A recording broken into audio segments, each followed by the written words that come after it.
Dear students, today we are going to look at the concepts of public health. Worldwide health is defined in negative terms as the absence of disease. The World Health Organization has launched a global strategy for health for all by the year 2000, which calls for a reorientation of health policy and health services and for new priorities in the distribution of health resources. A common element in these efforts is that they are aimed at the promotion of positive health. So health and diseases are not symmetrical concepts, and while there are many diseases, there is, in a sense, only one health, which have to be looked after very carefully. There are certain limitations to the study and identification of the causes of good health. This means that contrary to the prevention and treatment of disease, it is not easy to specify and justify health promotion strategies or methods, at least from a scientific point of view. Let's take a look at the socio-ecological paradigm of the health. In the medical and health sciences, it seems that we are currently witnessing the beginning of a shift from a stage of normal biomedical science towards a stage where a more global perspective, such as a socio-ecological paradigm, may eventually replace the biological paradigm, ideally by integrating it. Modern medicine rests largely on the Cartesian view, like the body functions in precision, like a clock. That's 16th century views, of course, of the world. Neglect of the human environment and the division between mind and body have allowed medical scientists and physicians to focus almost exclusively on the human organism and its parts, especially during the last 100 years. And we have talked about this as the sick system at the very beginning of our first lesson. According to the biomedical paradigm, disease is a temporary or permanent impairment in the functioning of any single component of the relationship between components making up the individual, or the breakdown of the machine, and the doctor's task is the repair of that machine. According to the socio-medical paradigm, there is a clear link between the prevalence of health or ill health in any given population and socio-economic and socio-cultural factors. By the end of 19th century, communicable diseases were noticed to involve not only infectious agents, but also factors such as nutrition, working and living conditions, education, and income. It was concluded that microorganisms are a necessary but not a sufficient condition for the development of an infectious disease, and that a crucial role is played by the susceptibility of individuals and therefore by the host factors. Subsequently, immunological resistance was discovered, which provided the scientific basis for a new area of disease prevention through immunization or vaccination, and also of clinical immunology. Under normal circumstances, people tend to adapt to their physical and social environments and cope with the demands in such a way that they can maintain their physiological, emotional, and cognitive balance. However, particular situations or events like poverty, malnutrition, physical exhaustion, loss of social support, personal loss that may be experienced as stressful tend to increase general susceptibility and hence the risk of loss of balance and hence of disease. Which disease a person succumbs to may well depend on genetic and acquired constitutional factors as well as on the specific interaction between the person and the environment.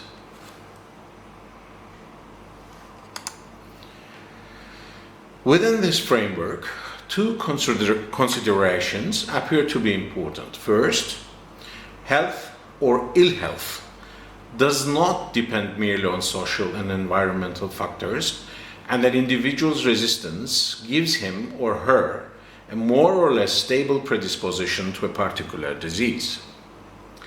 Health or ill health also depends on his or her physical and psychological potential to cope effectively with internal, coming from the body, and external demands. Second, most diseases are likely to be the result of many interacting conditions, and these conditions may contain external as well as internal factors contributing or precipitating and predisposing factors. There is overwhelming evidence today that the conditions and the prevalence of health and disease vary enormously between and within the regions of the world. The strikingly higher rates of morbidity and mortality in the less developed countries of the South, compared with the highly developed countries of the North, are generally explained by a serious shortage of food and by extensive poverty due to socioeconomic and political developments. The higher prevalence of poor health and chronic disease among lower social classes and minority groups in developed countries has to some extent been accounted for by their living and working conditions, which may produce excessive physical and psychosocial stress and foster lifestyles that are not conducive to health. Thus, a socio-ecological paradigm is a suitable framework for explaining the conditions and causes of health and ill health, and for guiding health-related activities as well as health and social policy. Obviously, such a paradigm will have to integrate the biomedical, the psychosocial, and socio-medical perspectives. The World Health Organization Constitution for Health says that health is a state of complete physical, mental, and social well-being, and not merely the absence of disease or infirmity. So not having a disease is not today considered as being healthy. You should also physically, mentally, and socially be well as well. With different views for concepts of health as a process, an activity or a potential are emphasized as a modus vivendi. Modus vivendi is an arrangement allowing people or groups of people who have different opinions or beliefs to work or live. So it's kind of bringing closer the people, a kind of agreement, enabling imperfect men to achieve a rewarding and not too painful existence while they cope with an imperfect world. The imputed capacity to perform tasks and roles adequately, the power to live a full, adult breathing life in close contact with what I love, I want to be all that I am capable of becoming. So putting into the front line the perspective of being healthy in every way, mentally, physically, socially, this public health and concepts of health promotion has to be forwarded and has to be strictly bound to it. Health as an activity or potential is also emphasized in the following. It is in our choice of lifestyles that we can most affect the way we enjoy health as a way of life. An experience of well-being resulting from a dynamic balance that involves the physical and the psychological aspects of the organisms, as well as its interaction with its natural and social environment. So those were the concepts of health promotion. We will now move on to another topic about the nurse's role in health promotion. This is going to be a long topic, so we will be seeing it in a divided course. Historically, health promotion by hospital nurses was limited to traditional, top-down health education interventions that fit with the nurse as behavior change agent.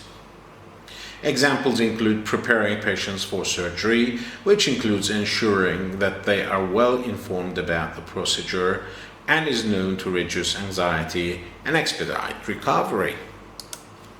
However, this traditional medical model stands, and the cure and treatment-based orientation of nursing care that has concomitant expectations of patient passivity and compliance clashes with the emergent values and concepts central to health promotion of empowerment, public participation, and partnership working.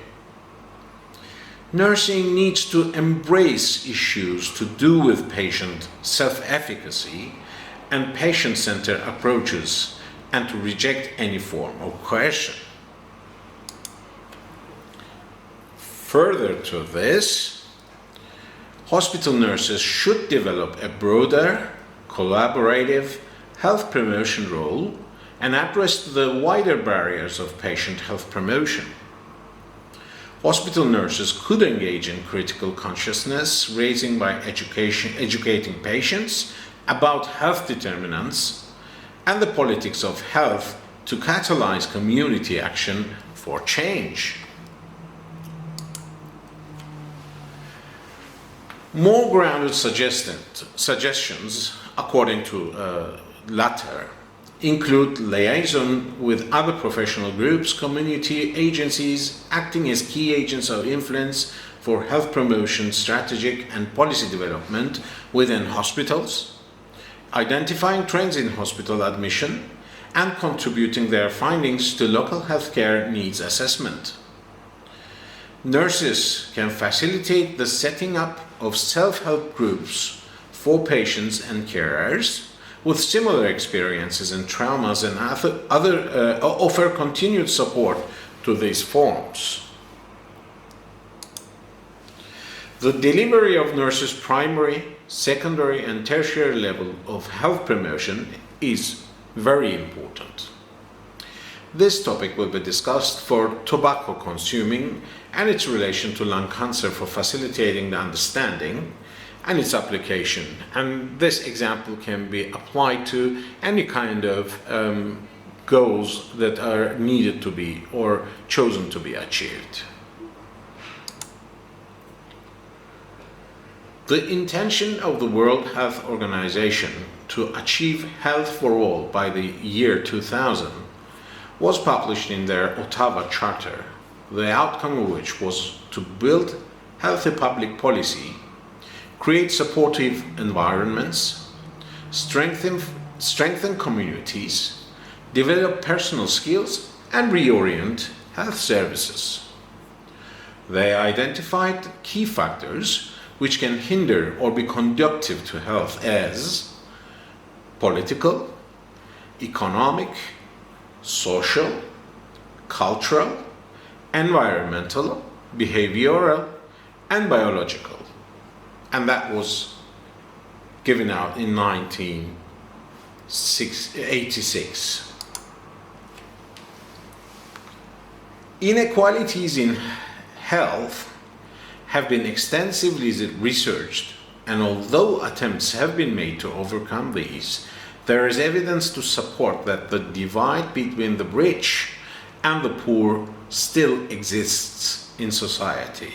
So the will of WHO in bringing about health for all in 2000 has gone in vain because of this, because the poor are still poor and the rich are still rich, and there is a great gap between the rich and the poor in the world. So first of all, the economic leg of the health promotion and health for all idea, concept, has not been fulfilled at all. Marmot in 2010 highlighted the lower social classes had the poorest health and identified social factors such as low income and deprivation as the root causes which affect health and well-being. Increased smoking levels were found to be more prevalent in this cohort, in the poor population. Bilton in 2002 suggests the environment and individual lives in can have an adverse effect on health in that it can influence patterns of behavior. For example, families living in poor housing conditions, in poverty, or in an environment away from a social support network can suffer psychological stress, which in turn can prompt coping behaviors such as tobacco consuming or smoking, mainly smoking. Smoking is a modifiable risk factor to chronic diseases such as bronchitis, emphysema, COPD. COPD is chronic obstructive pulmonary disease, and furthermore, cancer of the lung, which with 90% of these cases being the result of smoking, given out by Cancer Research UK 2009. It is the single biggest preventable cause of premature death and illness and is more detrimental to the poorer in society. In United Kingdom, it is responsible for 80,000 lives per year, and the huge financial burden on the national health system to treat illness associated with smoking is estimated at 2.7 billion pounds, British pounds, each year, and this was given out by 2010. So, despite people are losing their health, losing their lives by smoking, the governments are spending tons of money in order to bring health to those who are smoking. This illustrates the huge opportunity for public health to address the wider issues associated with inequalities and to target all people who smoke. Taking into consideration the WHO's definition for health promotion, quoting a process of enabling people to increase control over their health and its determinants, and thereby improve their health and relate the nurse's duties to achieve this good for smoking cessation and giving advices to patients, this can be seen as a positive concept. In that, with the availability of information together with support, the patient is then able to make an informed decision, thus creating empowerment and an element of self-control. Bright in 1997 supports this notion, suggesting that empowerment is created when accurate information and knowledgeable advice is given, thus aiding the development of personal skills and self-esteem. A vital component of health promotion is health education, which aims to change behavior by providing people with the knowledge and skills they require to make healthier decisions and enable them to fulfill their potential. Healthy lives, healthy people, which was promoted in 2010, highlight the vital role nurses play in the delivery of health promotion, with particular attention on prevention at primary and secondary levels. Nurses have a wealth of skills and knowledge and use this knowledge to empower people to make lifestyle changes and choices. This encourages people to take charge of their own health and to increase feelings of personal autonomy. Smoking is one of the biggest threats to public health. Therefore, nurses are in a prime position to help people to quit by offering encouragement, provide information, and refer to smoking cessation services. There are various approaches to health promotion. Each approach has a different aim, but all share the same desired goal: to promote good health and prevent or avoid ill health. The medical approach contains 3 levels of prevention, which are primary, secondary, and tertiary prevention. When we look at the primary prevention, primary health prevention aims to reduce the exposure to the causes and risk factors of illness in order to prevent the onset of disease. In this respect, it is the abstinence of smoking and preventing the uptake through health education and preventive measures. One such model of prevention is that of Tannehill's. This consists of 3 overlapping circles. Health education, for example, a nurse may be involved in the distribution of leaflets educating individuals or a wider community regarding health risks of smoking. The second circle is prevention, aimed at reducing the exposure to children. For example, in 2007, the legal age for tobacco sales increased from age 16 to 18 years in the UK in an attempt to reduce the availability to young people and prevent them from starting to smoke. And the third circle, according to Tannehill, is health protection, such as lobbying for a ban on smoking in public places or banning the advertorials and sponsorships, etc. So in primary prevention, if we look at this in relation to the role of the school nurse, this is a positive step when implementing school policies such as no smoking on school premises for staff and visitors, as this legislation supports the nurse's role when providing information regarding the legal aspects of smoking. Research demonstrates that interventions are most effective when combined with strategies such as mass media and government legislation. The school nurse's role was identified as essential in the health and well-being of children in preventing smoking. Many people begin to smoke as children. The earlier smoking is initiated, the harder the habit is to break, and this unhealthy behavior can advance into adulthood. Statistics illustrate that in 6 to 8% of children aged 11 to 15 years were regular smokers in the UK records. These figures demonstrate the importance of prevention and intervention at any early stage. Smith in 2009 highlighted the school nurse as being in an advantageous position to address issues such as smoking, and suggests that by empowering children by providing support and advice, this will enable them to adopt healthy lifestyles. School-based interventions to prevent children smoking, aimed at improving self-esteem and resisting peer pressure with information on the legal, economic, and social aspects of smoking and the harmful effects to health, has strongly been suggested.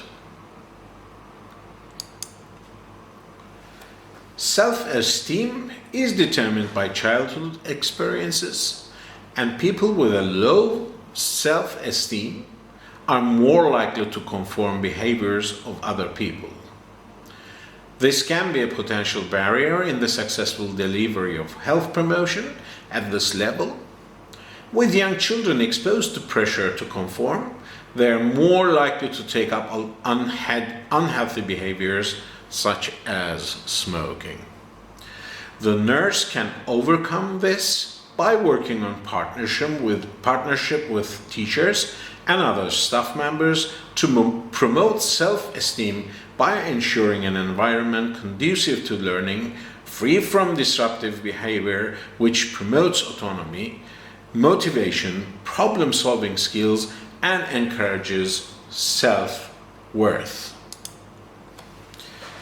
Despite the well-known health risks to tobacco smoking, unfortunately, 1 in 5 individuals continue to smoke, and the nurse must recognize and understand health-related behavior in order to promote health. And ladies and gentlemen, please keep in mind that this is a report from the UK, and it may be worse in poorer countries or in countries where social and environmental facilities are not as good or not as developed as in the northern world with highly developed countries. Therefore, when delivering health promotion, the nurse needs to be aware of all the factors which can affect health, some of which can be beyond individual control. Smoking cessation is one of the most important steps a person can make to improve their health and increase life expectancy, as smokers live on an average of 8 years less than non-smokers. When we look at the secondary prevention intends to shorten episodes of illness and prevent the progression of ill health through early diagnosis and treatment. This can be directed towards the role of the practice nurse in a primary care setting where patients attend for treatment and advice that have symptoms of illness or disease as a result of smoking, such as bronchitis. It is recommended for all smoking individuals who come into contact with health professionals should be advised to cease smoking unless there are exceptional circumstances where this would not be appropriate. And for those who do not wish to stop, smoking status should be recorded and reviewed once a year. It is therefore essential the nurse maintains accurate and up-to-date record keeping. Smoking cessation advice can be tailored to the specific individual, and therefore it is important that the nurse has the knowledge and counseling skills for this to be effective. The process of any nursing intervention is ultimately assessment planning, implementing, and evaluating, and this applies to all nurses in any given situation, including health promotion. I will say it again: assessment planning, implementing, and evaluating, and these tasks have to be implemented in every aspect of nursing throughout your nursing lives. One such method of smoking cessation, which can be used as an assessment tool, is known as the 5 A's approach: ask, assess, advise, assist, and arrange. Ask about tobacco use, for example, how many cigarettes are smoked each day, and assess willingness and motivation to quit, taking a detailed history to assess addiction. Objective data can be obtained using Smokerlyzer, which measures carbon monoxide levels in expired air. And this is a very handy tool, a compact tool for assessing the carbon monoxide levels in the blood when the patient exhales into this instrument. These simple devices can be used as a motivational tool to encourage cessation and abstinence. The principle of a good health promoter is to motivate people, to enable them to make healthier choices. This is made possible by the ability to engage with individuals at all levels. Individuals who are not motivated are unlikely to succeed. Advice: patients to stop smoking and reinforce the health benefits to quitting, and assist the patient to stop, setting a quit date and discussing ways in which nicotine withdrawal can be overcome. Being unable to cope with the physical symptoms of withdrawal can cause relapse and be a barrier to success. Therefore, it is essential the nurse possesses a good knowledge base of the products available to assist in reducing these symptoms if he or she is to persuade people to comply with treatment, such as the use of nicotine replacement therapy or NRT. NRT is useful in assisting people to stop smoking and has proved in some instances to double the success rate. NRT products are continually changed and updated. Therefore, the nurse must ensure she or he has the knowledge and skills to identify which products are available, the suitability, how it works, and any potential side effects. Identifying triggers and developing coping strategies is useful for maintenance of a new behavior. Measures such as substituting cigarettes for chewing gum and changing habits and routines are just some of the ways in which self-control can be achieved. And finally, arrange a follow-up, providing continual support and engagement. For patients who do not wish to stop smoking, advice should be given with encouragement to seek early medical treatment on detection of any signs and symptoms of any related diseases. Good communication skills are essential to the therapeutic relationship between the nurse and the patient, and these must be used effectively by providing clear, accurate, and up-to-date information. The nurse should be an active listener and encourage the patient to talk. Using open-ended questions helps demonstrate a willingness to listen. Listening and showing concern for a patient's condition demonstrates respect. The use of medical jargon and unfamiliar words can be a barrier to communication and should be avoided, as these can affect the patient's understanding. Leaflets can reinforce information provided by the nurse and increase patient knowledge. However, the nurse must ensure these are in a format and language the patient can understand. Lack of literacy skills can prevent a patient reading and understanding content of a leaflet. The nurse can assist with this by reading and explaining to them. Individuals go through a number of stages in order to change behavior, from pre-contemplation, where a person has not considered a behavior change, to maintenance, when a healthier lifestyle has been adopted by the new behavior. The stage a person is at will determine the intervention given by the nurse. Therefore, it is essential that an effective assessment takes place. Walsh, in 2002, highlights patient motivation as central to success. Using this model, in that a patient will have more motivation the more involved they are in planning the change.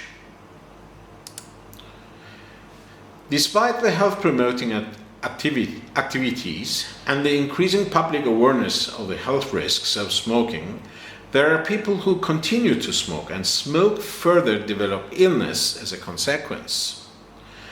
Lung cancer has one of the lowest survival rates among many cancers, and as little as 6% of men and 8% of women will live 5 years after the diagnosis of the disease.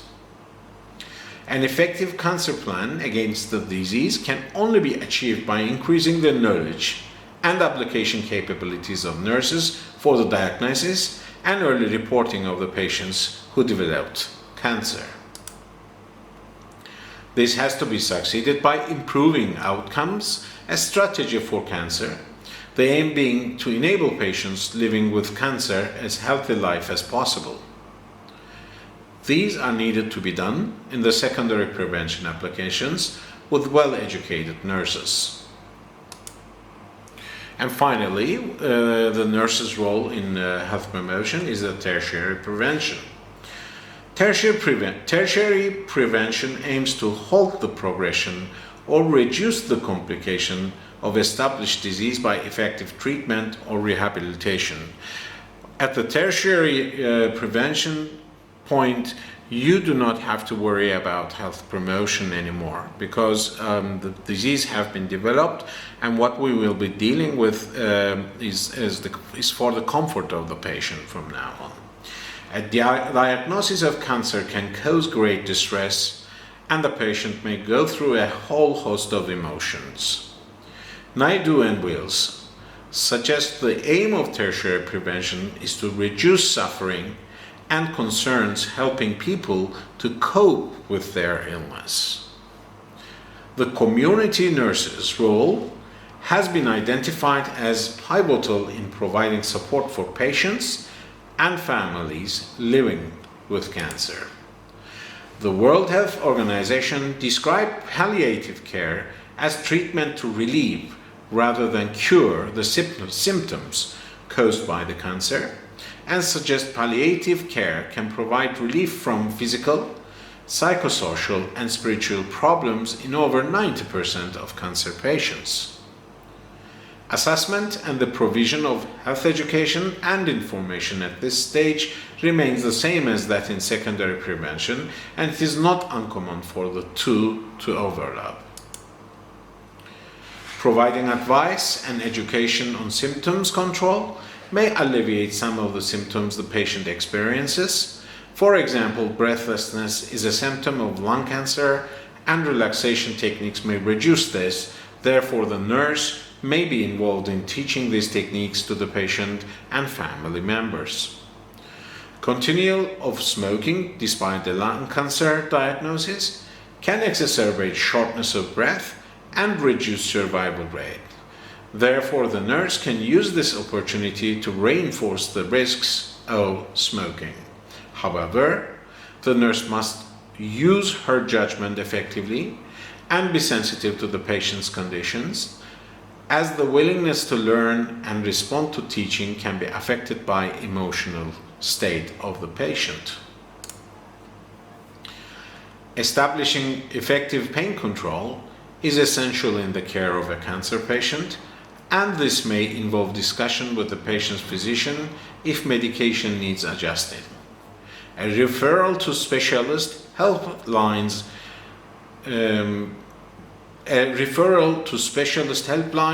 may be useful in assisting a patient and or family to cope with cancer. In conclusion, with the emphasis of health promotion concerning prevention of illness and disease, the role of the nurse is essential in raising awareness and providing education and advice to individuals to facilitate behavior change. The complexities of health promotion indicate the extensive competencies a nurse must possess to empower and motivate individuals. However, governments also have a responsibility to promote and protect health and are pivotal in introducing national policy to build healthy publics and environments conducive to health.